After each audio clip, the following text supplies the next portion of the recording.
यथा योग परिस्थितियों में ना हमें कोहरा रोक सकता है, ना बारिश, ना आंधी और ना तूफान। किसी भी परिस्थितियों में हमें क्या करना है?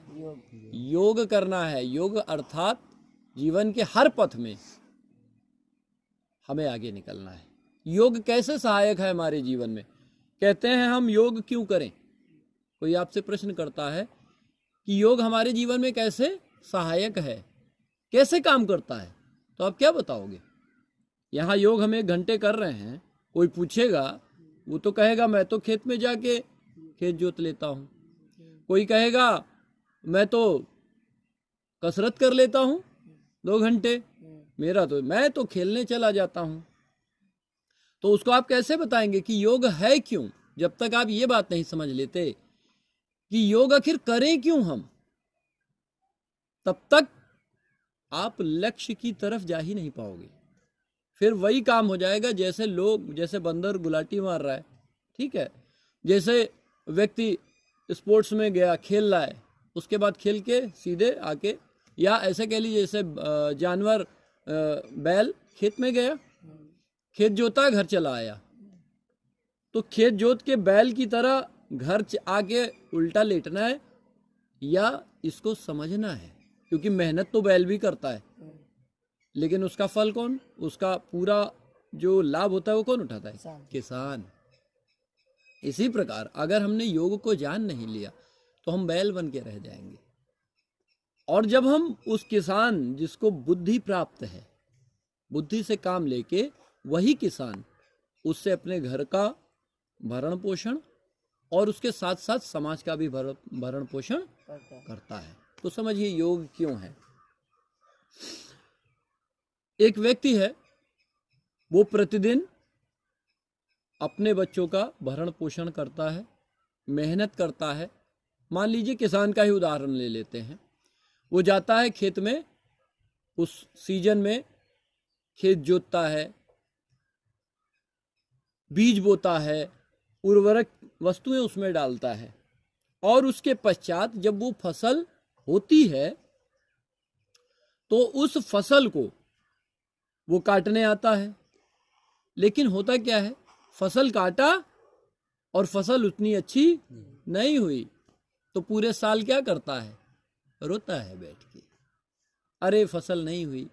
मान लीजिए कोई बच्चा है, परीक्षा दे रहा है, कोई बहुत बड़ी अधिकारी की तैयारी हो, बहुत अच्छे कंपटीशन की तैयारी हो, यदि वो बहुत अच्छे कंपटीशन की तैयारी भी कर रहा है या छोटी नौकरी की भी तैयारी कर रहा है और उसका कार्य नहीं हो पा रहा है, तो 10 साल तक उसी में लगा हुआ है और रोए जा रहा है, मैं तो भर्ती नहीं हो पा रहा हूँ, मेरा तो सिलेक्शन नहीं हो रहा है, मैं फला कंपटीशन में बीट नहीं कर पा रहा हूँ। रो रहा है ना, तो क्या कर रहा है? द्वेष उत्पन्न कर रहा है। क्या उत्पन्न कर रहा है? द्वेष।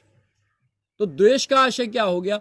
जो हम अपने अंदर भी बीज डालते हैं वही तो वृक्ष बनता है। तो जब कोई कार्य नहीं हुआ तो हमने कैसे बीज डाले? द्वेष के। तो जो फल उत्पन्न होगा वो कैसा होगा? द्वेष का। कितनी भी मेहनत कर डालें, लेकिन आप साल भर क्या कर रहे हैं? द्वेष के बीज उत्पन्न कर रहे हैं। कभी भी उसमें से वृक्ष या फल नहीं निकलेगा, और निकलेगा भी तो रोगी होगा, और रोगी फल कोई खाता है? अब क्या हुआ? हम अपना कर्तव्य किए जा रहे हैं, तो ये द्वेष कैसे खत्म हो? हर चीज में तो हम जैसे ही निकलते हैं तो ये अच्छा है और ये बुरा आ जाता है। ये अच्छा है तो बढ़िया है और बुरा है तो छोड़ दिया। योग से क्या होगा? ये द्वेष समाप्त हो जाएगा आपके भीतर, चुनाव समाप्त हो जाएगा। इन परिस्थितियों में कोहरा है, आप लोगों को बहुत आनंद है, किसी प्रकार का मन के अंदर दुख है कि अरे, या जाड़े की अनुभूति हो रही है, हो तो रही है, परंतु हमारे अंदर इतना ज्यादा ऊर्जा है कि हमें रोक नहीं पाया कोहरा। उसी प्रकार कोई भी आप कार्य करेंगे, अगर द्वेष रूपी कोहरा आपके मन के अंदर छा गया तो आप कभी भी जीवन में सफल नहीं हो सकते। लेकिन अगर द्वेष से हट गए, अब आ गया दूसरा, क्या है? राग। द्वेष है तो उसके विपरीत में राग है। अच्छाई है तो बुराई होगी, और बुराई है तो अच्छाई होगी। चलो द्वेष, अब राग हो गया, हमें योग से हमें राग हो गया, हम प्रतिदिन एकत्रित हो रहे हैं। तो अभी राग है ना, तो रात में भी जब सोते हैं तो अनुराग आता है मन में, ठीक है, प्रसन्नता आती। सुबह योग करना है तो ऑटोमेटिक नींद जल्दी खुल जाती है। तो अभी क्यों ऐसा हो रहा है?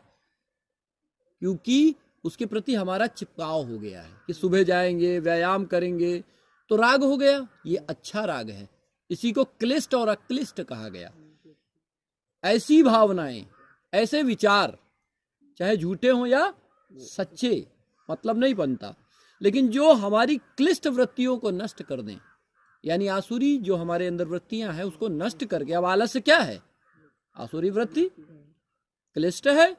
लेकिन हम सोए रात में स्वप्न देख रहे हैं, इसी प्रकार कोई स्वप्न आया हमारे मन में और वो हमें हमारी क्लिष्ट शक्तियों को, यानी हमारी बुरी आदतों को नष्ट कर रहा है, तो वो क्या है? वो अच्छा है। भले ही वो स्वप्न है, लेकिन वो हमें किधर लेके जा रहा है? अक्लिष्ट शक्तियों की ओर। उसी प्रकार व्यायाम, प्राणायाम, योग, ध्यान, कोई कार्य जो भी अपने जीवन में करते हैं, अगर वो आपको अक्लिष्ट की ओर लेकर जा रहा है तो वो अच्छा है।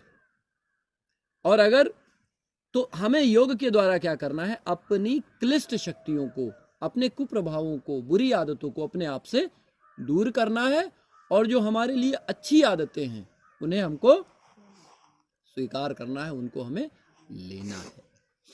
तो इस प्रकार से हमने आपको बताया।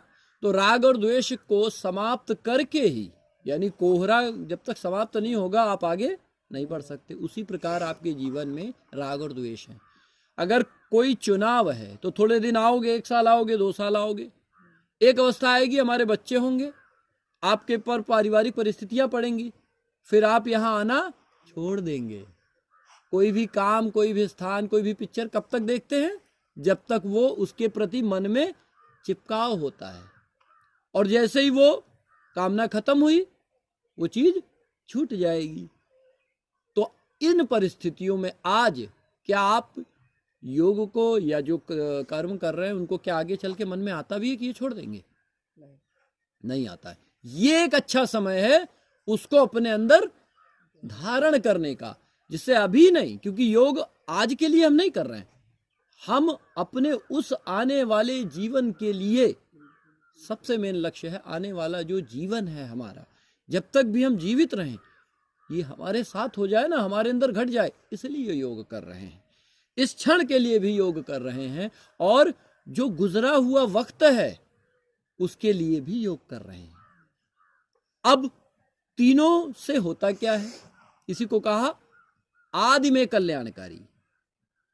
यानी योग है क्या? आदि में कल्याणकारी, यानी अब से आदि काल तक, आप चाहे अपने गुजरे हुए जीवन से ले लो या उससे भी आदि काल से, यानी अगर पूर्व जन्म को मानते हैं तो कई जन्मों से जो हमने संस्कार बोए हैं, जो कूड़ा एकत्रित किया है, उसको फिर से कल्याण में लगा लें। जैसे कि कच्चा माल लिया हमने, फैक्ट्री खोली, तो हम कबाड़ से ही तो अच्छी वस्तुएं बनाते हैं। तो जो हमने किया आज तक वो बुरा नहीं है। किसी के मन में आए कि अरे मैं तो भटका हुआ था, मैंने ये किया, तो मन के अंदर अपराध भाव आएगा ना, तो वो कबाड़ है, उससे कुछ बना पाओगे? कबाड़ में ही डूबे रह जाओगे, पूरा जीवन समाप्त हो जाएगा। तो जो हमने किया उसके लिए कोई पछतावा नहीं, उसको हम रॉ मटेरियल समझें, उसको अपने उन अनुभवों को, अच्छे हो या बुरे, अपने प्रयोग में ले लिया। ये योग है। वर्तमान इस क्षण जो आप बैठे हुए हैं, इसे भी तो संभालना जरूरी है। यदि हमने आदि को ठीक कर लिया और वर्तमान नहीं ठीक किया तो लाभ क्या है? कोई लाभ नहीं, हम फिर वहीं पहुंच गए। तो वर्तमान यानी मध्य में कल्याणकारी। आज जो जीवन हम जी रहे हैं, और इसको ऐसे समझे, न जाने कितने जीवन हमने पिछले जिए हुए हैं, और ये जो हमारी योनि है, मनुष्य योनि, मध्य में कल्याणकारी। ये पूरी योनि, चाहे इस जन्म की बात हो, चाहे इस क्षण की बात हो, मध्य में कल्याणकारी। इस क्षण भी मंगल हो जाए, वो योग है। फिर कहते हैं आने वाला कल, यानी आगे भी कल्याणकारी। तो योग हम क्यों करते हैं? हमारे आगे, मध्य और पीछे तीनों समझ जाए। तो आने वाला जो समय है इसको कहा अंत में कल्याणकारी। यानी यदि आप शरीर छोड़ रहे हैं मृत्यु के समय, तो ये शरीर है, ये काया मिली है, और इस काया के लिए रोए जा रहे हो। जब तक इस काया के लिए आपको मोह रहेगा, तब तक मम्मी याद आएंगी, पापा याद आएंगे, भाई याद आएगा, कोई मृत्यु को प्राप्त हो रहा है तो देखते हो ना, लोग रोते हैं। तो जब तक आप इस जीवन में इस काया को वस्तु के समान नहीं जान लेते, जैसे कि हमारे पास मोबाइल है, तो मोबाइल के द्वारा हम क्या कर रहे हैं? हम अपना कार्य कर रहे हैं और लोगों से बात कर रहे हैं, और टेक्निक है इसका प्रयोग कर रहे हैं। अब ये टूट जाए तो रोएंगे क्या? रोएंगे? हम यही करते हैं। जिसको अभ्यास नहीं है, जिसको कला नहीं पता है कि शरीर छोड़ेंगे कैसे, तो सब कुछ जीवन में करने के बाद रोएगा, सब छूटा जा रहा है, सब छूटा जा रहा है। और ये शरीर किस लिए था? शरीर का केवल इतना ही काम है, जैसे मोबाइल एक गया तो दूसरा मिल जाएगा, ठीक है। कपड़ा एक खराब हुआ, पुराना हुआ, दूसरा मिल जाएगा। इस कारण से योग करते हैं। तो आदि में कल्याणकारी, अंत में कल्याणकारी और मध्य में कल्याणकारी। इसीलिए हमें योग करना आवश्यक है। जब तक आप किसी को ये नहीं बता पाएंगे हम करें क्यों, तो क्यों आएगा आपके पास?